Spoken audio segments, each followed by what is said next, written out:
He didn't want to leave Germany. He didn't want to come home. Still, he had been in the war. He had felt the power of it, and now the world had moved on without him. That's from Ernest Hemingway's Soldier's Home, a short story about a young veteran struggling to adjust to life after World War I. It's a story of disillusionment, of a country eager to celebrate victory while ignoring the scars left behind on those who fought.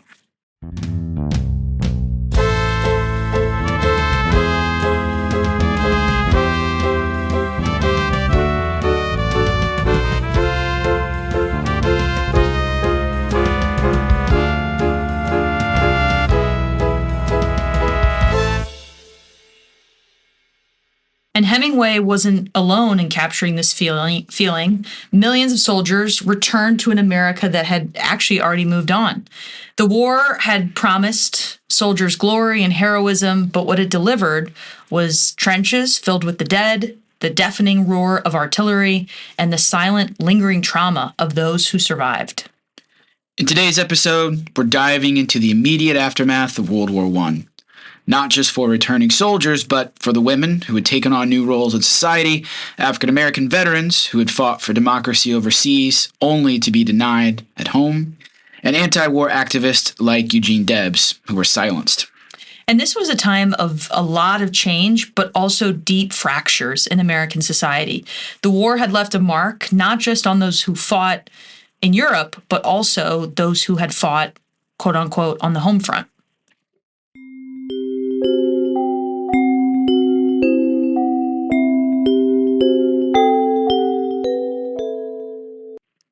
The shelling was beyond description. The earth rocked and quivered. The air was alive with the crack, crack, crack of bursting shells and the shrill whine of flying shrapnel. It seemed as if nothing could live through such a barrage.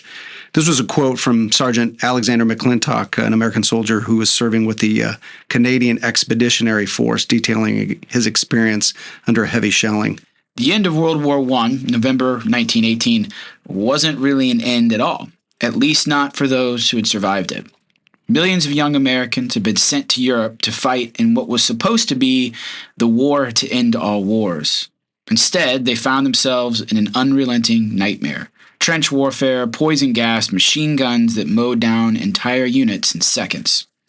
And when the war was over and they came home, they still carried that horror with them. Shell shock, what we would refer to as today as PTSD, was barely understood back then and often dismissed as a personal weakness. There was no real system in place to help veterans cope whatsoever. Many struggled with unemployment, alcoholism, and a sense that they no longer belonged. Some of those who suffered from shell shock were able to cope with it after the war and even found that it lessened over time. The following is an account from Bertram Stewart, who is a British infantryman, him talking about his friend who was never able to readjust. The strain of continual bombardment, not just one bomb, and then a quarter of an hour, another one, but continual bombardment, all the time pounding and pounding away. Now, I think that's what people didn't understand. They heard of people having shell shock, but what happened was everybody had shell shock who went through that sort of thing. It manifested itself in different ways. One of my friends who went out there, when he came back after the war, he was accustomed to shut himself up in his home or in his garden, and he wouldn't come out at all, and nobody could get into him. He was a great athlete, good boy at school. He finished up in a lunatic asylum and died only within a year or two of the finish of the war. For American soldiers, home wasn't really a place that was super welcoming anymore. Society wasn't exactly waiting with open arms for these young men who came back with these deeply disturbing experiences. The country was just eager to move forward, to celebrate the newfound prosperity, and there was no grand reintegration program, no widespread understanding of what these men had endured. The war had ended, and society wanted them to simply pick up where they left off. Yeah, but for many that wasn't possible. And some veterans really drifted aimlessly, like Krebs, the famous Krebs from Soldiers Home with Hemingway. Others left the country entirely, joining this new expat movement in places like Paris, where writers such as Hemingway, F. Scott Fitzgerald, and Gertrude Stein gathered, rejecting what they saw as a new, shallow, materialistic America. Gertrude Stein famously told a young Ernest Hemingway, "You are all a lost generation." And that famous quote kind of goes on to capture the overall generational loss of Hemingway and his compatriots. What's that? I'm not a fan of Hemingway. Oh, he's my favorite writer. I love him. Is such a little complainer. Well, are you not He getting? was disillusioned, okay? He was. Do you know his story? I mean, You here's are one American thing about society Hemingway. right now. My thing about Hemingway is you don't see people who are not privileged like him complaining. What? And moving to Paris, having the privilege to move to Paris and write these books, write these little short stories. I think I'm you not are taking away speaking out of from turn. I'm not taking away from his service to the nation, but I mean, look at like a Langston Hughes. You mean Langston Hughes, who also went over to Europe? Yeah, but the poetry that Langston Hughes writes after it, and he doesn't just give up and wait. Did Langston Hughes actually move to Paris? He moved to London and spent a little time in Paris as well. Let me hold on. I'm going to offer a corrective. Miss Keltner this is not an area of strength for her. Whereas for me, I am a huge Hemingway fanboy. So let me just tell you, Hemingway volunteered for the Red Cross, served as an ambulance driver in Italy, and was badly wounded by shrapnel, nearly died. And then when he returned home, he was one of these lost souls who had no one welcoming him back. No one could understand his pain. So what did he do? He went back and lived a life of poverty in Paris, living off just the few pennies that he could scrape together, gave up everything for his art to become a novelist, and went on to shape literature as we know it in the modern 20th century. His experience in Paris isn't necessarily what you're describing it to be. I mean, he was hanging around some of like the most well-known artists of the time, having lots and lots of affairs, drinking lots of alcohol. To mask the pain of it being a part of war here. He had PTSD. I have always seen Hemingway, and I do enjoy Soldiers Home, but... What else have you read of Hemingway? Go on. No, go on. Let's hear it. What else have you read? Like Hemingway's character in Midnight in Paris. That's what it is. That's what it is. That's what it is. You are judging the person. Cross is so like It's a Woody Allen movie. I didn't say his name. Well, it was funny a second ago, Dr. Garrison. A second ago, when you were, it was almost teetering on mansplaining, and I was like, no. but I didn't. And then I thought to myself, as who would appreciate that? Hemingway. You're a little bit whiny like Hemingway sometimes too.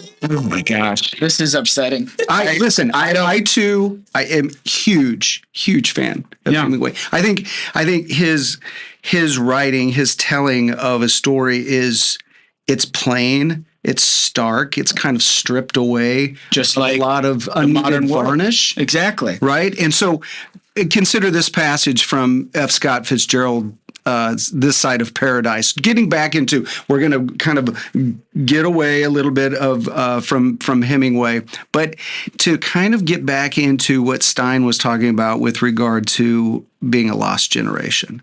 This is what Fitzgerald in This Side of Paradise says. Here was a new generation grown up to find all gods dead, all wars fought, all faiths in man shaken. And again, just to kind of bring this full circle, this reflects that kind of pervasive sense of aimlessness and disillusionment among the lost generation. What you guys had brought up with Soldiers Home, with Hemingway, that it's so poignant that way. Their characters grappled with the futility and brutality of war, of feeling betrayed by the very ideals they once held dear. Their writings convey a world stripped of meaning, where traditional values seemed hollow in the aftermath of unprecedented conflict. And also a world where they tried to preach to everybody how big of a genius they were. And that. This is very sad, but I'm going to just allow this podcast to continue. And let's pick up with the next section.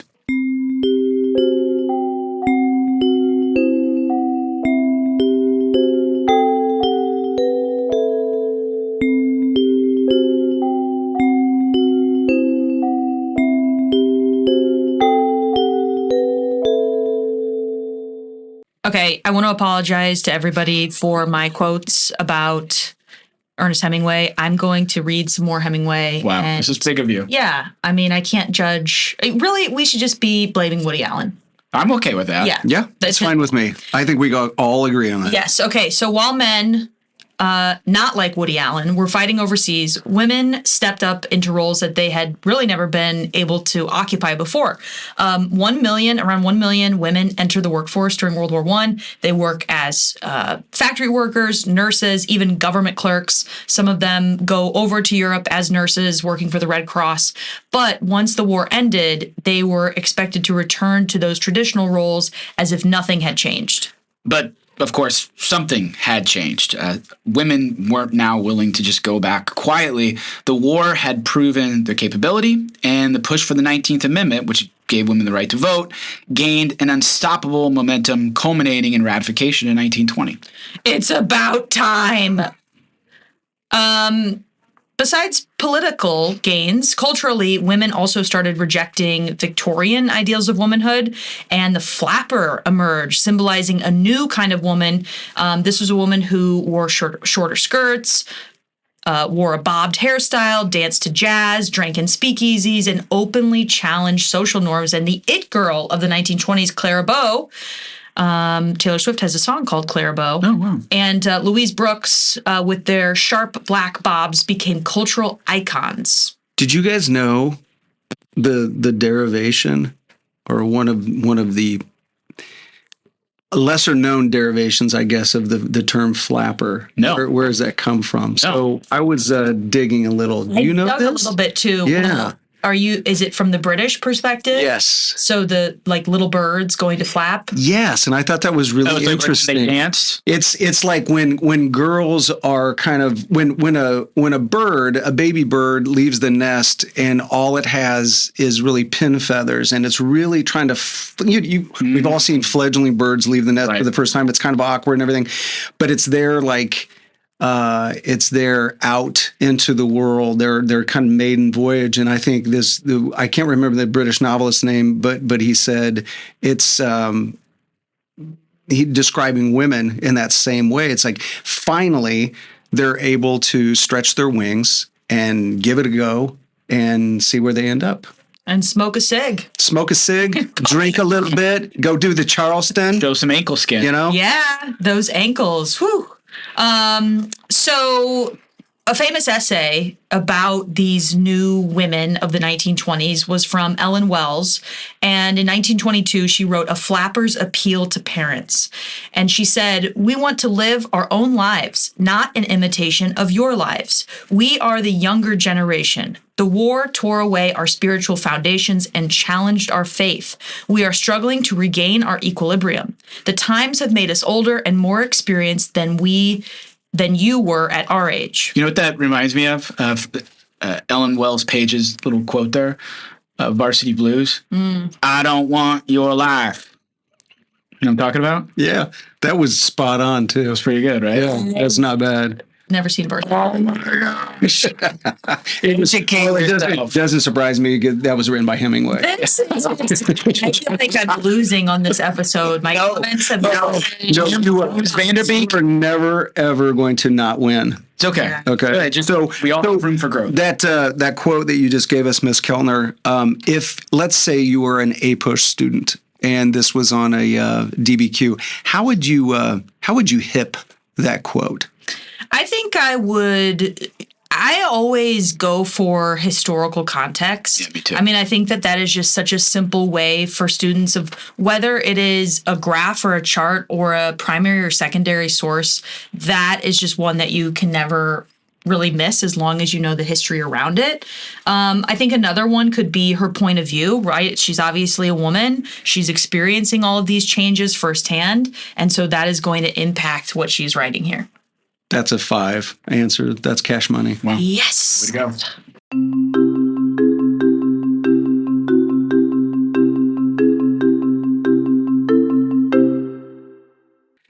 Last night in a dream, my brother came to me out of his grave from over the sea, back from the acres of crosses in France, and said to me, "Brother, you've got your own chance, and I hope you're making good and doing fine, because when I was living, I didn't have mine. We couldn't eat in restaurants, had Jim Crow cars, didn't have any schools, and there were all sorts of bars. To a colored boy's rising in wealth and station, but now I know, well, that's not our situation. So now I know blacks are just like any other, because that's what I died for, isn't it, brother? It was awful facing that boy who went to die. For what could I answer him except, it's a lie." That was an artist, a writer who I really admire, Langston Hughes, writing in the years after World War I. Mr. Hill, what is the purpose here of Langston Hughes? Oh, we're doing the hip thing again. We're hipping it real good. Hughes is, I think he's pointing out that there's a pattern of black folks sticking their necks out, risking and sacrificing in the name of democracy and freedom, only to find that when they return home, they're still met with segregation and lynching. His purpose in this is to tell his black brothers and sisters that sadly their work will never be complete. Right. And over 350,000 African Americans fought in segregated units during the war, serving bravely in places like the Mos Argonne Offensive.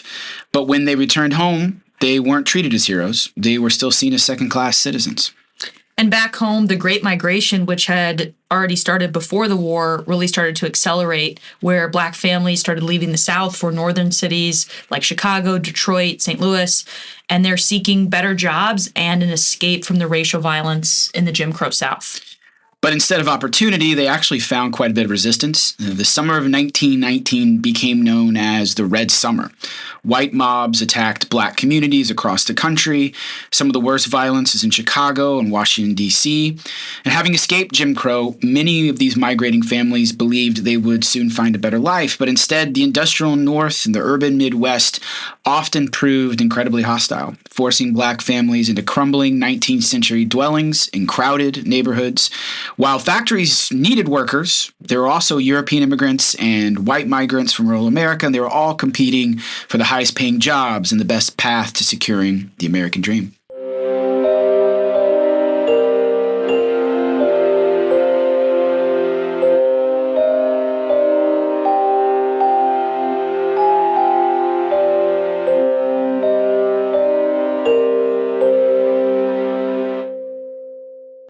So let me just say real fast that in the break, I was made to feel less than by one of my fellow podcasters. I shan't say who, but I was told that I mispronounced the moose. I said moose, apparently. I think it's Muse Argonne, but we're going to let Google tell us. Okay.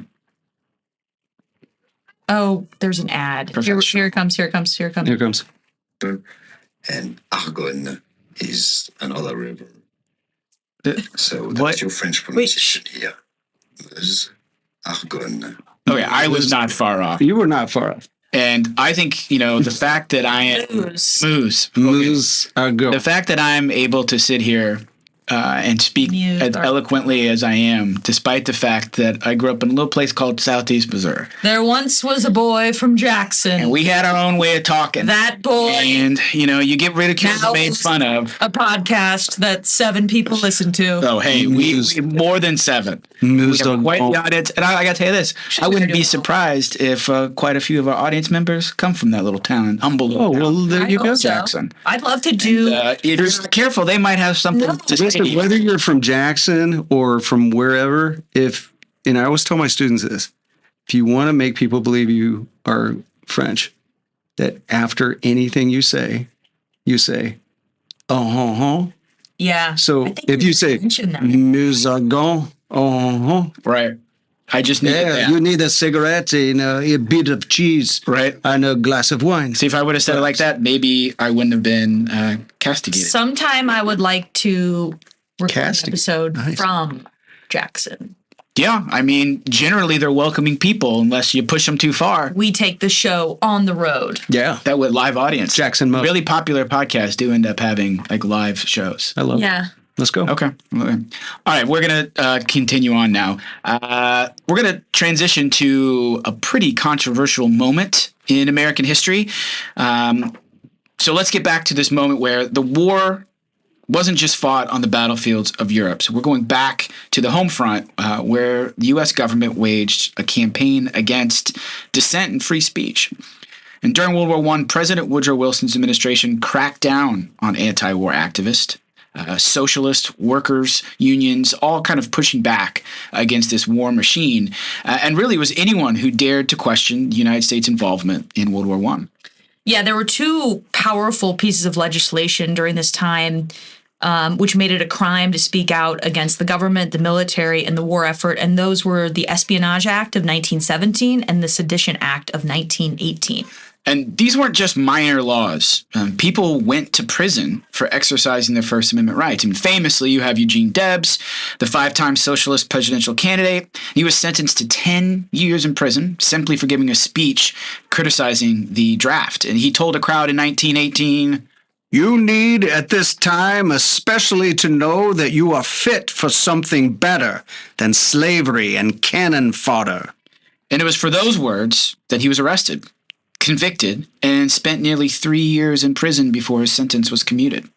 This is also a great opportunity to bring up a monumental Supreme Court decision, and that is, of course, Schenck v. United States that was adjudicated in 1919. That's right. Charles Schenck was a socialist and anti-war activist who had distributed leaflets urging men to resist the military draft, arguing that conscription violated the 13th Amendment's prohibition on involuntary servitude. And for this, he was arrested and convicted under the Espionage Act. Yeah, and he appealed his conviction, arguing that the Espionage Act violated his First Amendment right to free speech. But the Supreme Court, by the way, in a unanimous decision, ruled against him. Justice Oliver Wendell Holmes Jr., writing for the court, gave one of the most famous legal arguments in U.S. history, and he said the following: the most stringent protection of free speech would not protect a man in falsely shouting fire in a theater and causing a panic.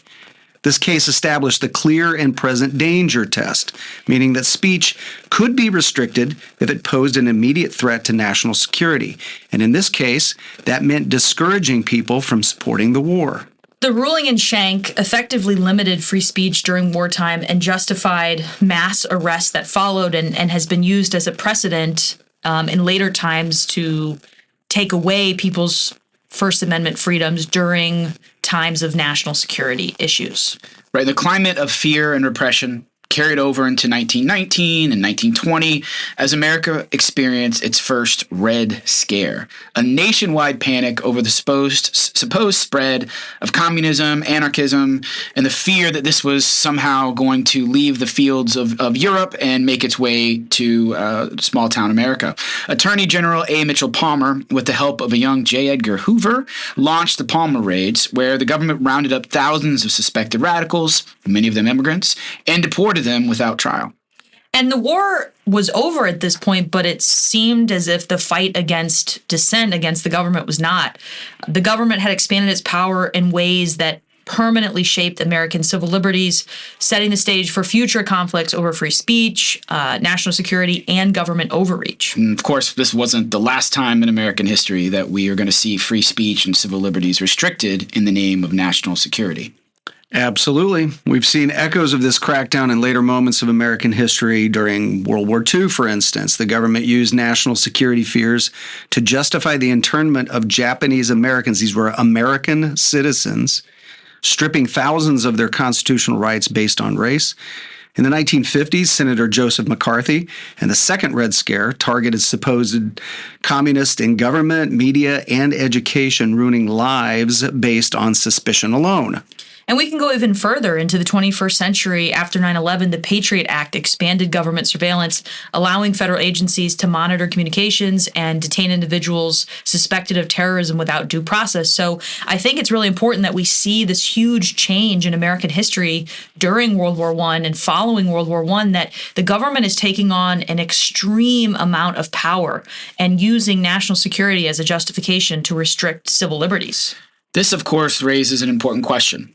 How much freedom should we be willing to give up in the name of security? Because history shows that once rights are restricted, it's really hard to get them back. Yeah, we still have this debate today, whether it's over social media, censorship, government surveillance, or the limits to protests. The fight over where free speech ends and national security begins isn't just history. It's an issue that we're still grappling with right now.